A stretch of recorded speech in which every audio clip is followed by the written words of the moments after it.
It was Christmas Day 2024. In the small town of Wakefield, New Hampshire, on the northern edge of a frozen lake, a beautiful renovated lake house sat quietly in the snow. Inside, 4 members of one family, a father, a mother, and their 2 daughters, had been waiting since the night before to celebrate Christmas with the rest of their relatives. By the afternoon, they hadn't arrived. Phone calls went unanswered, text messages went unread.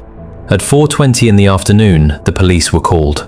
What the officers found inside that house, they will never forget. The home was perfect, untouched. There was no broken glass, no sign of a fight, no forced entry. The Christmas decorations were still up. The family's belongings were exactly where they had left them, but 3 of them were dead in their bedrooms, and 1 of them was dead in the bathroom.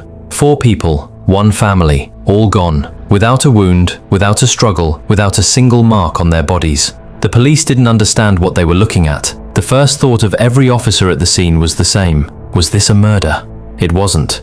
What killed the Goldstein family that Christmas Eve was something the world has been quietly underestimating for over 100 years. Something that is, statistically, in your home right now. Something invisible, something silent, something so deceptive that for centuries, families have blamed it on ghosts. This is the story of a killer that does not break in. It is already inside. Today, you'll understand 3 things. First, what really happened inside that house on Christmas Eve, hour by hour, as a peaceful family fell asleep and never woke up. Second, the chemical reason this killer is more terrifying than fire, more silent than poison, and more common than you think. It kills more than 400 Americans every year and hospitalizes 14,000 more. And almost every survivor says the same thing afterwards. We thought we were just tired. And third, why for hundreds of years, before science could explain it, families like the Goldsteins were said to be haunted. Why people heard footsteps that weren't there. Why they saw shadows. Why they felt a presence in the room right before they died. The truth is more frightening than the legend, because the ghost is real, it just isn't a spirit. The Goldstein family was, by every account, a deeply loved and accomplished family. Matthew Goldstein, 52, was an 8th grade math and health teacher at the Edith C. Baker School in Brookline, Massachusetts. He had spent his career inspiring middle school students. He performed in plays. He was admired by his colleagues. His wife, Lyla Goldstein, 54, had worked at Microsoft for 16 years. She had risen to become a principal project manager focused on data and artificial intelligence. Their oldest daughter, Valerie, was 22. She had just graduated from Syracuse University. Like her father, she had become a teacher, a 5th grade instructor in Rocky Mount, North Carolina, working through Teach for America. Her obituary would later say she had boundless joy in her classroom. Their youngest, Violet, was only 19. She was a freshman at the Rhode Island School of Design, beginning her life in art and design. In 2017, Matthew and Lyla had bought a 5-bedroom lake house in Wakefield, New Hampshire.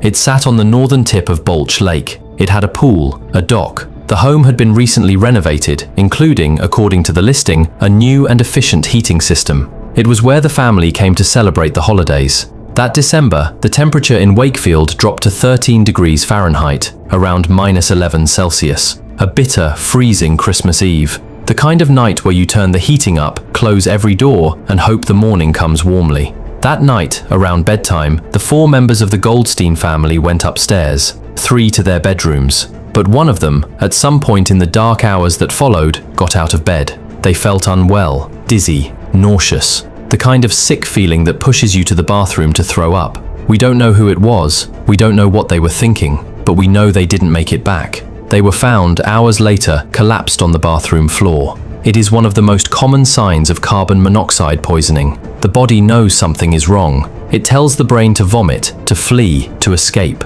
But by then, the gas has already won. None of the 4 came back down. To understand what killed them, you have to understand a strange and terrifying truth about the air. Carbon monoxide is not a rare chemical. It is produced anywhere a fuel is burned without enough oxygen. Wood, oil, propane, natural gas, charcoal. Whenever combustion is not perfect, this gas is created and released into the air around it. In a normal home, this gas is supposed to leave through a chimney, a vent, or a flue. The system is designed so that the harmful exhaust never enters the rooms where you live. But if that ventilation breaks, even slightly, the gas does not leave. It stays, it builds, and it begins to fill the house, room by room. Carbon monoxide has no smell, it has no taste, It has no color. You cannot see it forming around you. You cannot feel it on your skin. You cannot hear it. And it works in a way that no other common poison does. When you breathe normally, oxygen enters your lungs and binds to a protein in your blood called hemoglobin. Hemoglobin then carries that oxygen to every cell in your body, to your heart, to your muscles, to your brain. Carbon monoxide binds to that same protein, but it binds about 200 times more easily than oxygen does. In other words, when carbon monoxide is in your blood, your hemoglobin chooses it over oxygen every time. Your lungs are still breathing, your heart is still pumping, but the oxygen is no longer reaching your cells. You are suffocating from the inside, while the air around you appears completely normal.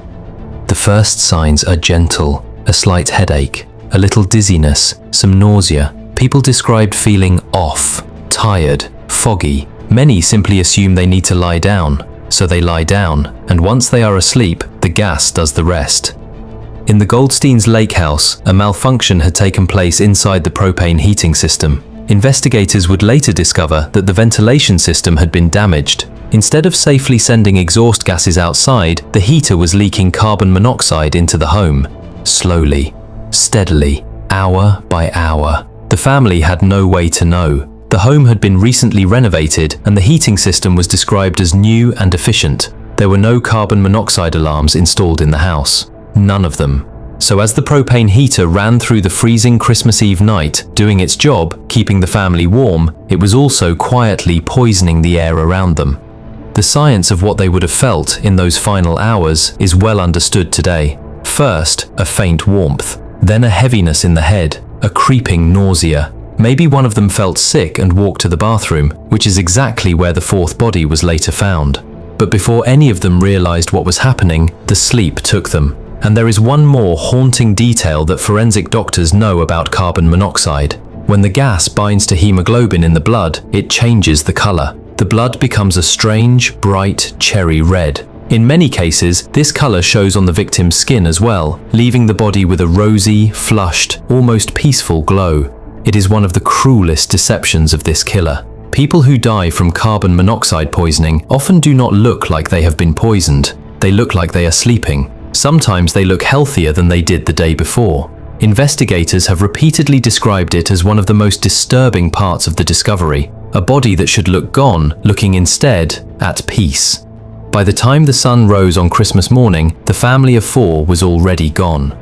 Now, here is the haunting part of this entire story. For hundreds of years, before science could fully explain carbon monoxide, families across the world reported strange events in their homes. They heard footsteps in empty rooms. They saw shadows moving in their hallways. They felt sudden chills. Some described being touched. Others said they felt a presence sitting on their chest while they slept. These houses were called haunted.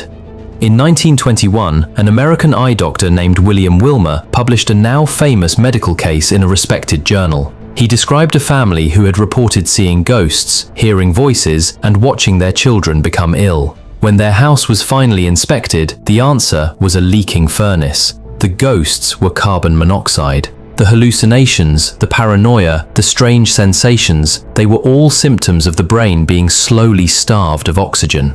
This pattern still happens today. Families call paranormal investigators before they call a plumber. They sleep in hall. This pattern still happens today. Families call paranormal investigators before they call a plumber. They sleep in homes that are killing them, convinced something supernatural is reaching for them in the night. The reality is harder to accept. The killer was never a spirit. It was simply something invisible that we built into our walls. According to the US Centers for Disease Control and Prevention, more than 400 Americans die every year from accidental carbon monoxide poisoning that is not connected to a fire. Another 14,000 are hospitalized.